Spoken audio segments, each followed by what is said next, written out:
দুর্নীতিবাদ সেই প্রেতাত্মারা সেই দুর্নীতিবাদ প্রেতাত্মারা এখনো আওয়ামী লীগের দূষণরা প্রেতাত্মারা ঘাপটি মেরে প্রশাসনের বিভিন্ন জায়গায় সমাজে অবস্থান করছেন। তাদেরকে আইনের আওতায় এখন আনা হয় নাই। তারা বসে ষড়যন্ত্র করছেন, ষড়যন্ত্র করে তারা আবার রাজনীতিতে প্রবেশ করার গভীর চক্রান্তে লিপ্ত হয়েছে। এবং আমাদের কারণে আমাদের কোনো রাজনৈতিক কারক ব্যক্তিদের কারণে তাদের ব্যক্তিগত স্বার্থ দলীয় স্বার্থ কুর্সির স্বার্থ চরিতার্থ করার জন্য যদি তাদেরকে সেই সুযোগ করে দেওয়া হয় তাহলে সমস্ত দায় দায়িত্ব সেই সকল সংগঠনকে নিতে হবে। এবং বাংলাদেশের মানুষ দুই একটি সংগঠনের কারণে আগামী জাতীয় সংসদ বৃহত্তর স্বার্থে গণতন্ত্রের স্বার্থে নির্বাচনের স্বার্থে এই দেশের জনগণ তাদেরকে ছাড় দিবে না। তাই তাদের শুভবুদ্ধিত হওয়া উচিত। তাদের অবশ্যই আগামী বছরের 2026-এর যে ফেব্রুয়ারি মাসে যে নির্বাচনের বিষয়ে আলোচনা হয়েছে সেই দিনটিকে সামনে রেখে আমাদের আলোচনা করে আমাদের জাতীয় ঐক্যমত সৃষ্টি করে আমরা আগামী দিনে নির্বাচনের দিকে ধাবিত হব।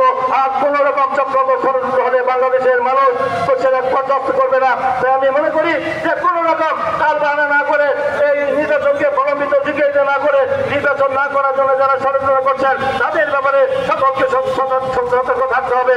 যে নির্বাচনের জন্য আমরা লড়াই করেছি আমাদের চূড়ান্ত গণতন্ত্রের বিজয় এখনো হয়নি।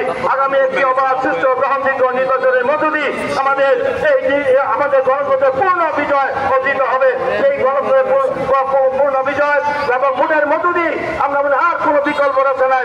নির্বাচনের একমাত্র পথ হলো অবাধ সুষ্ঠু গ্রহণযোগ্য নির্বাচনের মধ্য দিয়ে আমাদের গণতন্ত্র আবার পূর্ণ প্রতিষ্ঠা হবে। মানুষের মৌলিক অধিকার নিঃশাসন প্রতিষ্ঠা হবে এবং ন্যায় বিচার প্রতিষ্ঠা হবে। মানুষের যে দাবি সে দাবি প্রতিষ্ঠা হবে। আমি মনে করি যে দায়বদ্ধতা জবাবদিহিতা ছাড়া কোন সরকার চলতে পারে না।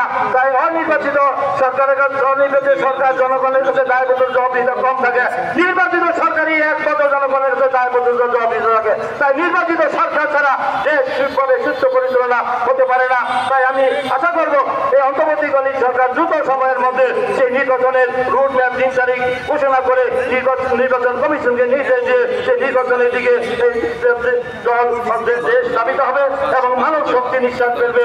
আর কোন চক্রান্ত ষড়যন্ত্র করে নির্বাচনকে বাধাগ্রস্ত করতে না পারে তার জন্য সকল ঐক্যবদ্ধ থাকতে হবে। এই কথা বলে সকলকে আগামী দিনে আমাদের অবাধ সুষ্ঠ নিরপেক্ষ নির্বাচনের মধ্যে থেকে জনগণের সরকার প্রতিষ্ঠার জন্য গণতন্ত্রী সরকার প্রতিষ্ঠা করার জন্য আমার সকলকে ঐক্যবদ্ধ থাকার আহ্বান জানিয়ে সকলকে ধন্যবাদ দিয়ে এবং দ্রুত এই স্বৈরাচারের দূষণ দালালদেরকে এই ক্রিমিনালদেরকে তাদেরকে যারা এখনো এই সরকারের অভ্যন্তরীণ থেকে দলের বিরুদ্ধে ষড়যন্ত্র করছেন দেশের বিরুদ্ধে ষড়যন্ত্র করছে সেই আওয়ামী লীগের সেই দূষণ দালালদেরকে গ্রেপ্তার করে আইনের আওতায় আনার জন্য আইন প্রয়োগকারী সংস্থার কাছে আমি আহ্বান জানিয়ে আমার বক্তব্য শেষ করছি। খোদা হাফেজ। বাংলাদেশ জিন্দাবাদ। বাংলাদেশ